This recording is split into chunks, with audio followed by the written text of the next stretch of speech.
What's good? It's your boy 2K here. Shout out to the movement and everybody who's moving with us.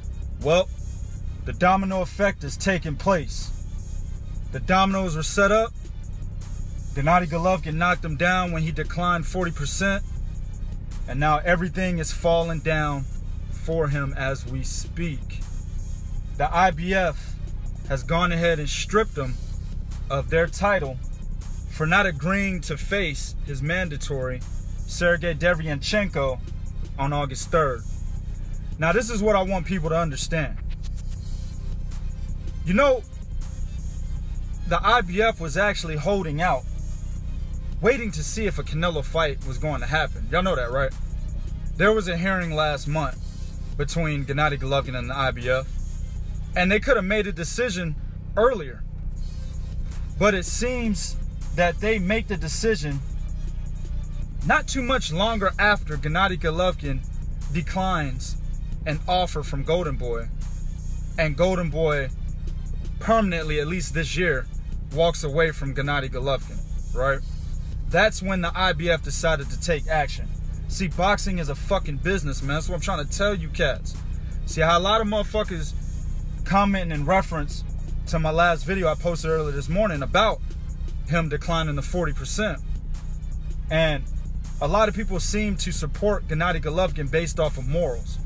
Now, my position is, you know, I don't like Canelo. I've never liked Canelo. I have videos on my channel where I'm going in on Canelo multiple times. You know what I'm saying? But I understand boxing is a business, so I'm going to call a spade a spade. Canelo continues, regardless of the tainted meat, regardless of failed drug tests, right? He continues to still be one of the biggest draws in boxing, arguably behind Anthony Johnson. You know what I'm saying? AKA Anthony Joshua, right? Shout out to Reggie Miller on that bullshit. But that's the truth. See, Canelo still has a very loyal fan base, and he's backed by one of the most powerful entities in boxing, and that's Oscar De La Hoya, whether you like him or not. Whether you think he's, you know, a gay, however you want to put it, because he wears fishnets and lipstick, you know what I'm saying? It doesn't matter. All of that shit is irrelevant. The point is, or the fact is, that Oscar De La Hoya still has clout in the sport of boxing. And the fact remains that Oscar De La Hoya and Canelo still have the upper hand in negotiations when it comes to Gennady Golovkin and Tom Loeffler. And as I said in the other video, Tom Loeffler knew this. That's why he wanted the deal, the 60-40 deal. Right? So as long as Canelo continues to be one of the biggest draws in boxing, and an even bigger draw than Gennady Golovkin or any other opponent that he's in negotiations with, he will not break off 50% of the purse, man. That's common sense. Stop thinking about morals and think business.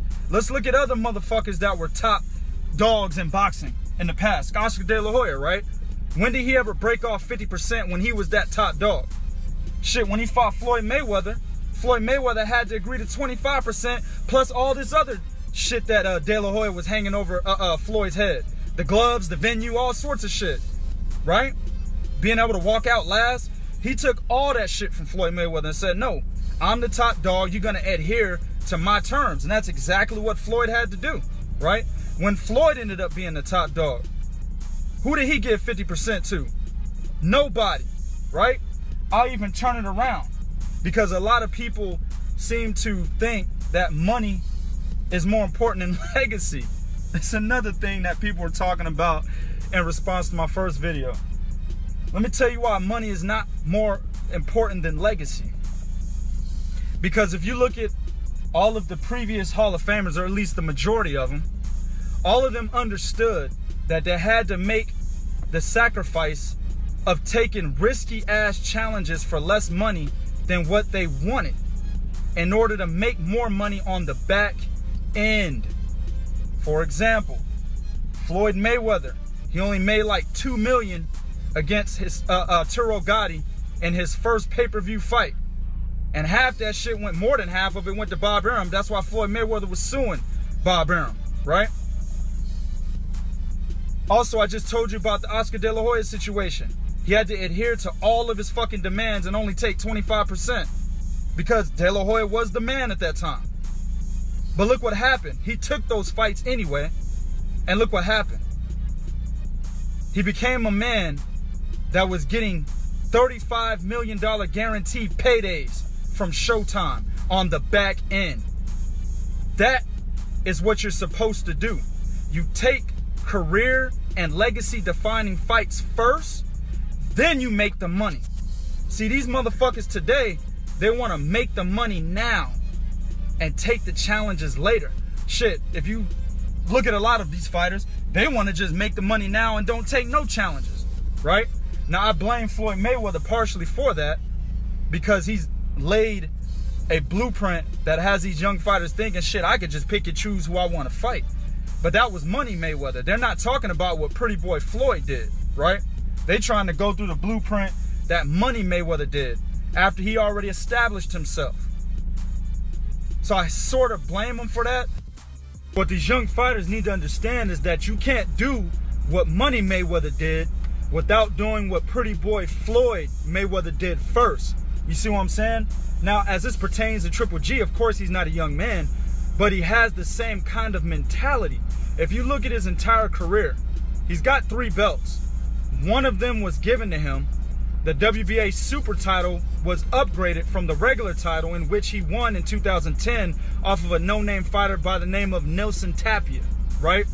He was upgraded to super champion right after he beat Osumanu Adama. I think that was like February of 2014 or something like that. He was upgraded a few months later, right? Then the WBC title was given to him when Canelo vacated it.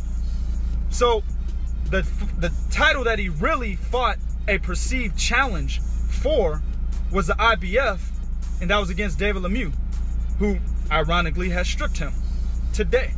You see what I'm saying? You look at the rest of his career, the Willie Monroes, you know, bringing Gabe Rosado up from 154. Granted, Gabe Rosado agreed to do that, so I don't fully blame Gennady Golovkin for that, because Rosado should have been like, hey man, I'm not a 160 pounder. He did it anyway, right? Fighting the fucking Dominic Wades, the Marco Antonio Rubios, the Gregors Proxas, right?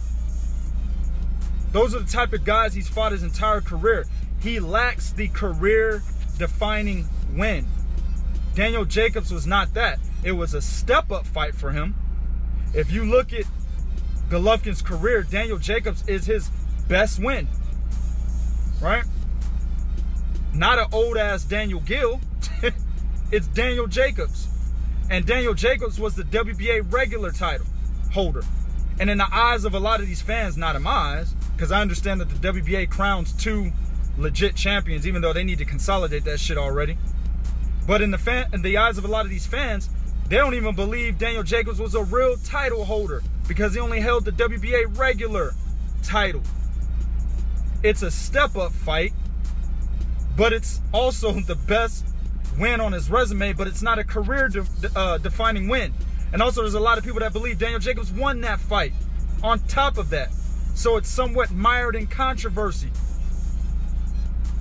The Canelo fight would have been a career-defining win for Triple G. It would have definitely boosted his legacy because he defeated one of the more popular fighters in boxing that has one of the biggest names in boxing. In this day and age, belts don't hold the same type of prestige. He has 3 belts, but he's still the B-side in negotiations when it comes to Canelo. They don't hold as much weight as they used to. So defeating a named guy who's one of the most popular fighters in the sport, even though he doesn't have a belt, that 100% unequivocally, without a doubt, boosts his fucking career. It boosts his legacy. So at the end of the day, after Gennady Golovkin retires and we start voting on who should be in the Hall of Fame, we can add a Canelo win to the argument for Gennady Golovkin and say, yes, he should be in the Hall of Fame because he beat that guy. But he doesn't have that kind of win yet. Now the IBF has stripped him. So now he can't go for undisputed like he had the opportunity to do last summer. And this is why I say it's all about money, right? Him and Abel Sanchez are always talking about, man, all we care about is cleaning out 160. That's all we care about doing. But then he had an opportunity last summer where he could pick Billy Joe Sanders, fight him. Because at that time, Billy Joe was like, shit, I'll come to America, right? Fight Billy Joe Sanders. And realistically, that fight was probably going to be in the UK, but that's not the point. He had the opportunity to fight Billy Joe Sanders or take the Canelo fight where the money was at. So he had an opportunity right there. He showed us undisputed or money. He took the money route. Now, I can't blame him. I would have done the same thing. But my point is, he contradicted what he and Abel Sanchez were always saying about why they would never leave the 160-pound division by taking the route of the fucking money, people. Come on, man. Cats need to really stop being fanboys and look at this shit objectively.